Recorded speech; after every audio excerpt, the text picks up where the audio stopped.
Now let's turn our attention to product costing. We'll begin by actually looking at the cost of a manufactured item and of a purchased item. We're going to specifically focus on standard costing rather than looking initially at average costing, although we will talk about that a little bit, and job costing. So if we open up B-Truck 1 and we go to the Cost tab, what we see here is a summary of all of the costs that got rolled up into this manufactured item. Now in a later video, we'll actually look at the process of doing a cost roll-up. What's important to note here is that we have this column lower, which indicates whether or not the cost that we're seeing on a given line is rolled up from lower level costs, say from a component item or from a subassembly item that's in the bill of material structure for the B-Truck 1, or if it's not lower, so lower is set to no, then that labor, machine overhead, and overhead would be specific to this item. In other words, directly on its routing. In addition, you'll notice two columns here, standard cost and actual cost.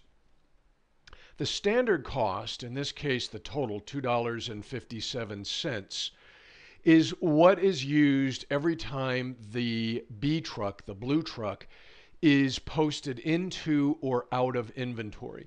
So in other words, if we receive 100 B trucks into inventory, the value of that will be at standard.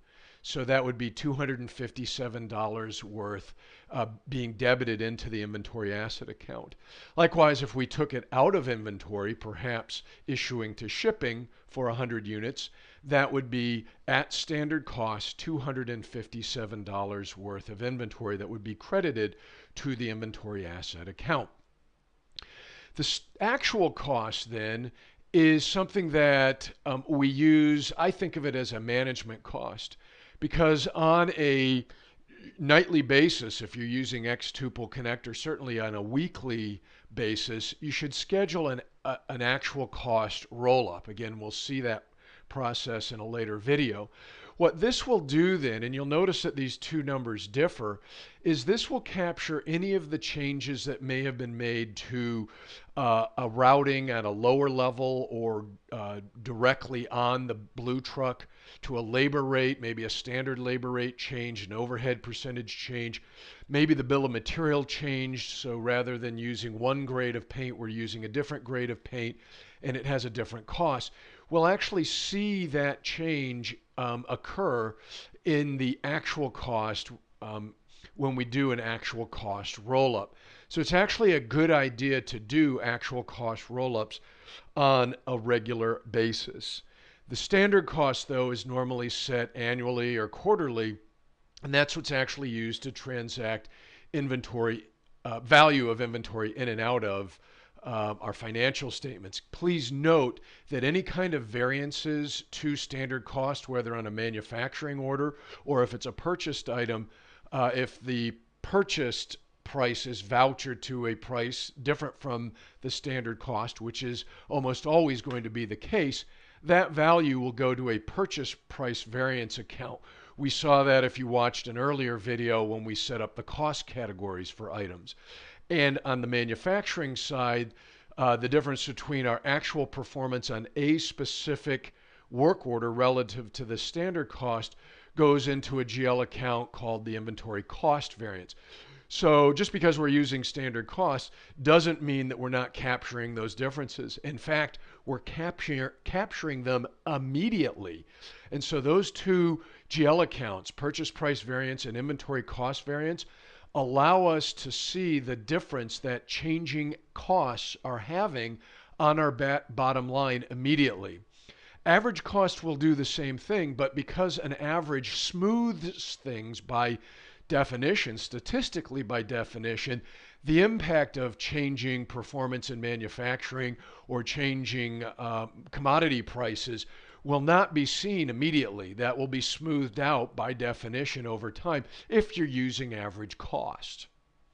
It's also important to always set or roll up an actual cost and set an actual cost for items, even if you're using average cost, because there are instances in physical inventory where you might have zero on hand. We talked about this in an earlier video.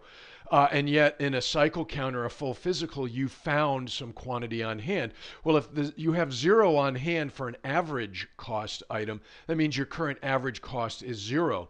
So if we found some in a cycle count, when we post that count tag, what is the basis that we would use?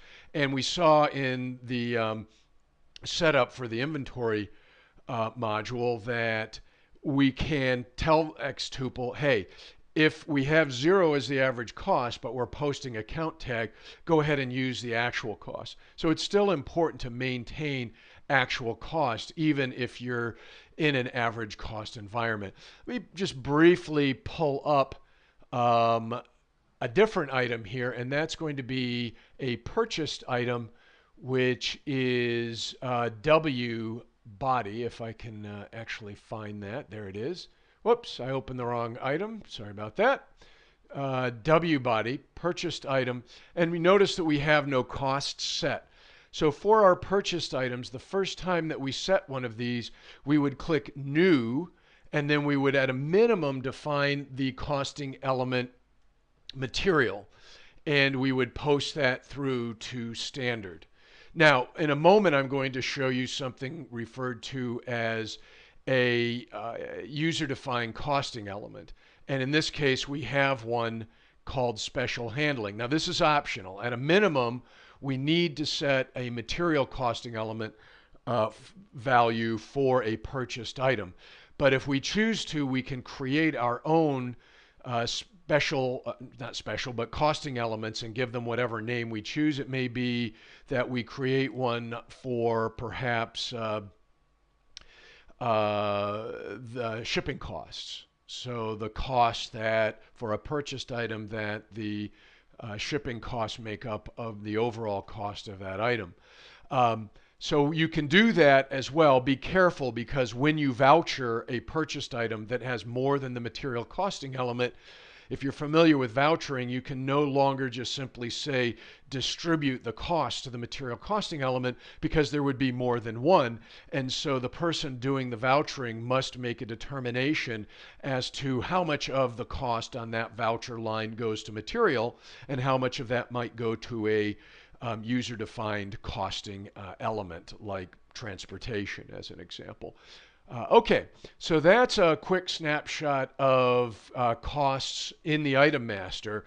In a later video, we will actually look at where you define user-defined costing elements, and we'll look at the process of actually doing a cost roll-up. Okay, see you shortly.